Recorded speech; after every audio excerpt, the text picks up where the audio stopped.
Hello viewers, வணக்கம். இது AV receiver Tamil. So இன்றைக்கி நம்ம வந்து வீடியோவில் என்ன பார்க்க போகிறோம்னா, டெனானில் A10H இந்த மாடலோட ஒரு ஃபுல் டீட்டெயில்டு ரிவ்யூ தான் நம்ம பார்க்க போகிறோம். ஸோ இந்த ஏவி ரிசீவரோட ரிவ்யூ நம்ம தமிழில் எந்த ஒரு யூடியூப் சேனல்லுமே இருக்காது. நம்ம தான் ஃபஸ்ட் டைமாக அன்பாக்ஸ் பண்ணி ரிவ்யூமே வந்து கொடுக்குறோம். ஸோ இந்த மாதிரி ஹையர் அண்ட் ப்ராடக்ட்ஸை ஓப்பன் பண்ணி ரிவ்யூ கொடுக்குறதுல நம்மளும் வந்து ஒரு ஒன் ஆஃப் த சேனல் அப்படிங்கிறதுல நினைக்கிறதுல எனக்கு ரொம்பவே ஒரு பெருமிதமாக தான் இருக்குது. இப்போ நம்ம இந்த மாதிரி ஹையர் அண்ட் ப்ராடக்ட்ஸ்லாம் பார்க்கணும் அப்படின்னு நினைக்கிறவங்க நம்மளோட சேனலை வந்து சப்ஸ்கிரைப் பண்ணிக்கோங்க. கூடவே இருக்கிற பெல் பட்டன் எல்லாத்தையுமே வந்து ப்ரெஸ் பண்ணிக்கோங்க. ஸோ டெனானில் A10H ஏ சீரிஸ் எல்லாமே பார்த்திங்கன்னா டெனானில் ஒரு ஹையர் அண்டு ப்ராடக்டாக தான் இருக்கும். A1H, A110, இது பார்த்திங்கன்னா A10H. ஸோ இந்த மாதிரி எல்லாமே ஹையர் அண்டு ப்ராடக்ட்ஸு. இந்த ஏ சீரிஸில் வர்றது மேக்ஸிமம் வந்து 150 வாட்ஸில் வந்து கொடுத்துருப்பாங்க, சரியா? அது மாதிரி சேனல்ஸும் அதிகமாக இருக்கும் ஏ சீரிஸில் வர்றது. இது வந்து பார்த்திங்கன்னா 13.4 சேனல், 13 சேனலுக்குமே இன்பில்ட்டாக இதில் வந்து ஆம்ப்ளிஃபையர் இருக்குது. எந்த ஒரு பவர் ஆம்ப்ளிஃபையருமே நம்ம வந்து போட தேவையில்லை. நம்ம எக்ஸ்ட்ரா 2 சேனலுக்காக இப்போ மற்ற ரிசீவருக்குலாம் நம்ம பவர் ஆம்ப்ளிஃபையர் வந்து ஒரு ஸ்டீரியோ பவர் ஆம்ப்ளிஃபையர் போட்டோம்னா தான் எக்ஸ்ட்ரா 2 சேனல் நம்ம வந்து எனேபிள் பண்ண முடியும். பட் இதுக்கு வந்து அந்த மாதிரி எதுவுமே வந்து தேவை கிடையாது. இதை பொறுத்த வரைக்கும் 13 சேனலுமே இன்பில்ட்டாகவே வந்து கொடுத்துருக்குறாங்க. அந்த விதத்தில் இது வந்து ஒரு சக்ஸஸர் மாடல் அப்படின்னு தான் வந்து சொல்லணும். இதுக்கு ப்ரீவியஸ் வெர்ஷன் வந்து பார்த்திங்கன்னா 8500 வந்து கொடுத்துருப்பாங்க.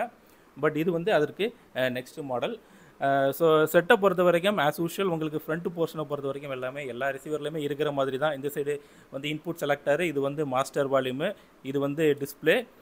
இதில் வந்து பார்த்திங்கன்னா அந்த பட்டன்ஸ் எல்லாமே வந்து கொடுத்துருப்பாங்க. இது வந்து டெனானில் 4 சீரீஸில் இருந்தே இந்த மாதிரியான ஒரு செட்டப் தான் வந்து இருக்கும். ஸோ இதில் வந்து நம்ம பெருசாக சொல்கிறதுக்கு எதுவுமே இருக்காது. பட்டு இது வந்து ஒரு ஹையர் அண்ட் மாடல் அப்படிங்கிறனால இதோட ஹைட்டு வந்து 8015 விட இதோட ஹைட்டு வந்து அதிகம், ஓகேவா? ஏன்னா உள்ளே வந்து அவ்வளோ எக்யூப்மெண்ட்ஸ் வந்து வச்சுருக்கிறாங்க. அதனால் அந்த ஸ்பேஸ் கன்ஸ்ட்ரக்ட் பண்ணுறதுக்காக இந்த மாதிரி ஹைட்டு வந்து அதிகமாக வந்து கொடுத்துருக்குறாங்க. அது மாதிரி இதோட வெயிட்டுமே வந்து ரொம்ப ஜாஸ்தி, கிட்டத்தட்ட 23.5 கிலோ இதோட வெயிட்டு மட்டும் இருக்குது. அதாவது பாக்ஸ் இல்லாமல் வித்தவுட் பாக்ஸில் செட்டோட வெயிட்டு மட்டும் 23.5 கிலோ இருக்கும். இப்போ SR8015 எடுத்துக்கிட்டிங்கன்னா 17.5 கிலோ என்னமோ தான் வரும். ஸோ நியர்லி ஒரு 6 kg வெயிட்டு. அதை கம்பேர் பண்ணும்போது இது வந்து ஜாஸ்தி. ஏன்னா 8015 விட இது வந்து ஒரு ஹையர் அண்டு மாடல் தான். ஸோ ஃப்ரண்ட் போர்ஷனில் இதெல்லாம் வந்து பார்த்திங்கன்னா அலுமினியமில் வந்து கொடுத்துருக்குறாங்க, பிளாஸ்டிக் கிடையாது, தெரியுதுங்களா? இதெல்லாம் வந்து ஒரு அலுமினியம் மெட்டலில் வந்து கொடுத்துருக்குறாங்க. தென் அப்படியே செட்டுக்குள்ளே உங்களுக்கு நான் வந்து காட்டுறேன். இப்போ சைடில் பார்த்தீங்கன்னா 1 2 3 4 5 6 7, இந்த சைடு 7 ஆம்ப்ளிஃபையர் இருக்குது. 8 9 10 11 12 13. இந்த சைடு வந்து ஏர் ஆம்ப்ளிஃபையர் வந்து கொடுத்துருக்குறாங்க. ஸோ இந்த ஆம்ப்ளிஃபையரில் உள்ள ஒரு ஸ்பெஷல் என்ன அப்படின்னு பார்த்தீங்கன்னா, இது வந்து ஒரு மோனோலித்திக் ஆம்ப்ளிஃபையர் அப்படின்ட்டுன்னு சொல்லுவோம். இதில் வந்து போர்டு பார்த்திங்கன்னா ஒவ்வொரு ஆம்ப்ளிஃபையருக்கும் ஒரு இண்டிவிஜுவல் பிசிபி போர்டு வந்து கொடுத்துருப்பாங்க. இதில் தெரியாத நட்டக்குத்தர் எல்லாமே இருக்குது பார்த்தீங்களா? ஸோ இது எல்லாமே ஒவ்வொன்றுமே ஒரு இண்டிவிஜுவல் போர்டு. இப்போ நார்மலாக இப்போ ஒரு மிடில் செக்மெண்ட்டில் ஒரு 9 சேனல் ஏவியர் நம்ம எடுக்கோம்னா இந்த மாதிரி வந்து கொடுத்துருக்க மாட்டாங்க. இந்த மாதிரி சிங்கிள் பிசிபியில் வந்து கொடுத்துருக்க மாட்டாங்க. ஒரே பெரிய பிசிபியில் ஒரு பெரிய ஹீட் சிங்கை வச்சு அதில் எல்லா டிரான்சிஸ்டரையுமே வந்து மாட்டியிருப்பாங்க. பட் இதோட டிசைன் வந்து அப்படியே டோட்டலாக வேறு. எதுக்காக இந்த மாதிரி பண்ணுறாங்கன்னா, அந்த மாதிரி ஒரே பிசிபியில் அந்த மாதிரி டிரான்சிஸ்டர் போட்டு நம்ம பண்ணும்போது என்ன ஆகும்னா கிராஸ் டாக் வந்து அதிகமாக வரும். பட் இதில் எல்லாமே சிங்கிளாக இருக்கிறனால இதில் அந்த மாதிரி கிராஸ் டாக் வர்றதுக்கு வாய்ப்புகள் வந்து ரொம்ப கம்மி. அதனால தான் இந்த மாதிரி சிங்கிள் பிசிபியில் வந்து கொடுத்துருக்குறாங்க. தென் பார்த்தீங்கன்னா இந்த ஹீட் சிங் இருக்குதா, இந்த ஒயிட் கலரில் தெரியுது பாருங்கள், இது வந்து அலுமினியம். ஸோ இது வந்து ஹீட் சிங் அப்படின்ட்டு சொல்லுவோம். டிரான்சிஸ்டர்லேருந்து டிரான்சிஸ்டரை இந்த ஹீட் சிங்கில் தான் மற்ற ஏவிஆரில் வந்து மாட்டியிருப்பாங்க. பட் இது எதுக்காகன்னா டிரான்சிஸ்டர் வந்து ஹீட் ஆகும். நம்ம ஆம்ப்ளிஃபையர் சவுண்டு ஏற்ற டிரான்சிஸ்டர் ஐசி வந்து ஹீட் ஆகும். இந்த ஹீட் சிங் இல்லைன்னா அடுத்த செகண்டே அந்த ஹீட்டில் ஓவர் ஹீட்டில் அது வந்து அடி வாங்கிடும். பட் அந்த மாதிரி அடி வாங்காமல் இருக்கணும் அப்படிங்கிறதுக்காக தான் இந்த மாதிரி ஹீட் சிங்கில் மாட்டி அந்த ஹீட்டை வந்து வெளியே தள்ளுறதுக்காக தான் இந்த ஹீட் சிங்கு. பட் மற்ற ஆம்ப்ளிஃபையரில் இந்த ஹீட் சிங்கில் டேரெக்டாக வந்து டிரான்சிஸ்டர் ஐசியை மாட்டியிருப்பாங்க. பட் இதில் வந்து பார்த்திங்கன்னா அந்த ஒரு இடையில பாருங்கள், ஒரு பிளேட்டு கொடுத்துருக்காங்க பாருங்கள், ஒரு காப்பர் பிளேட்டு தெரியுதா ரெட் கலரில்? ஸோ இந்த காப்பர் பிளேட்டை இடையில வச்சு அந்த காப்பர் பிளேட்டில் இதில் வந்து அந்த டிரான்சிஸ்டர் ஐசியை வந்து மாட்டியிருப்பாங்க. ஏன் அப்படின்னு பார்த்தீங்கன்னா ஹீட்டை வந்து நல்லாவே வந்து வெளியே தள்ளணும் அப்படிங்கிறதுக்காக, சீக்கிரம் வந்து அதை டிசிபேட் பண்ணி வெளியே தள்ளணும் அப்படிங்கிறதுக்காக இந்த மாதிரி காப்பர் பிளேட்டில் வந்து கொடுத்துருக்குறாங்க. சரிங்களா? தென் இதோட டிரான்ஸ்ஃபார்மர் பார்த்திங்கன்னா ஒரு மேசிவ் டிரான்ஸ்ஃபார்மர், நம்மளோட இன்வெர்ட்டர்லாம் கொடுத்துருப்பாங்களா அந்த மாதிரி பெரிய லெவல் டிரான்ஸ்ஃபார்மர். இதோட வெயிட் மட்டுமே கிட்டத்தட்ட 8 கிலோ வெயிட்டு, டோட்டல் வெயிட்டு. தென் இந்த டிரான்ஸ்ஃபார்மர் காயிலோட வைண்டிங் பார்த்திங்கன்னா ஆக்சிஜன் ஃப்ரீ காப்பரில் வந்து கொடுத்துருக்குறாங்க. ஸோ எந்தவித ஒரு டிஸ்டார்ஷனும் இருக்கக்கூடாது, டிரான்ஸ்ஃபார்மர்லேருந்து நாய்ஸ் வந்து வெளியே வரக்கூடாது, அந்த நாய்ஸ் வந்து ஆம்பிளிஃபையருக்குள்ளே போய் ஸ்பீக்கர் வழியாக விஸ்ன்னு நாய்ஸ் வரக்கூடாது அப்படிங்கிறக்காக இந்த மாதிரி ரொம்ப ப்ரொடக்ஷனாக வந்து பண்ணணும் அப்படிங்கிறக்காக தான் ஓஎஃப்சியில் வந்து பண்ணியிருக்கிறாங்க இந்த டிரான்ஸ்ஃபார்மரோட காயில். தென் இந்த டிரான்ஸ்ஃபார்மரோட பவர் கெப்பாசிட்டர், ஒரு ஏசியை வந்து டிசியாக மாற்றுறதுக்கு நமக்கு பவர் கெப்பாசிட்டர் தேவைப்படும். ஸோ அந்த கெப்பாசிட்டரோட அளவு பார்த்திங்கன்னா இது 22,000 மைக்ரோஃபேரட் வந்து கொடுத்துருக்குறாங்க. ஸோ 22,000 மைக்ரோஃபேரட்னா அதோட ஃபில்ட்ரேஷன் வந்து ரொம்ப ரொம்ப ரொம்ப க்ளீனாக இருக்கும், அந்தளவுக்கு ஒரு ஃபில்ட்ரேஷன் வந்து நமக்கு கொடுக்கும். ஸோ அதுக்காக தான் இதில் 22,000 மைக்ரோஃபேரட்டில் உள்ள கெப்பாசிட்டர் வந்து இதில் யூஸ் பண்ணியிருக்கிறாங்க. தென் இந்த ஏவிஆரோட டாக்கை பற்றி நம்ம பேசியே ஆகணும்.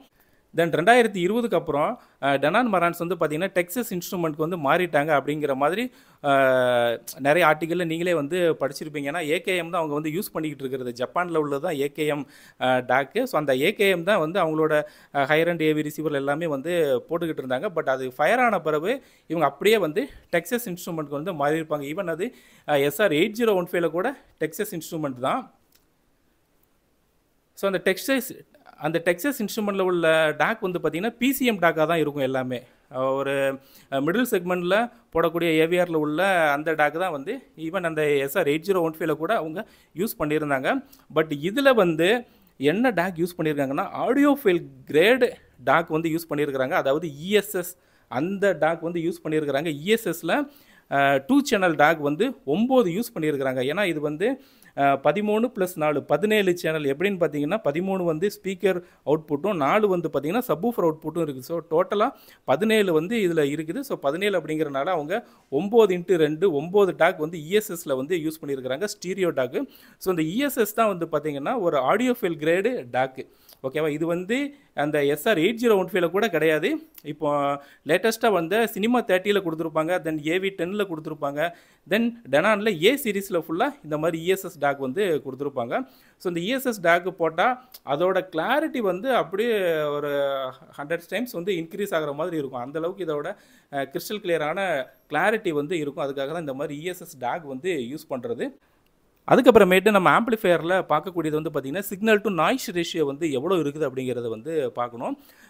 So signal to noise ratio அப்படின்னா நம்ம கொடுக்கக்கூடிய சிக்னலுக்கு பேக்ரவுண்ட் நாய்ஸ் வந்து எவ்வளோ இருக்குது அப்படிங்கிற மாதிரியான அர்த்தம். இது வந்து பேசிக்காக டெசிபலில் வந்து கொடுத்துருப்பாங்க. ஸோ இதோட சிக்னல் டு நாய்ஸ் ரேஷியோ வந்து 110 டெசிபல் வந்து கொடுத்துருப்பாங்க டிஜிட்டல் இன்புட்டுக்கு.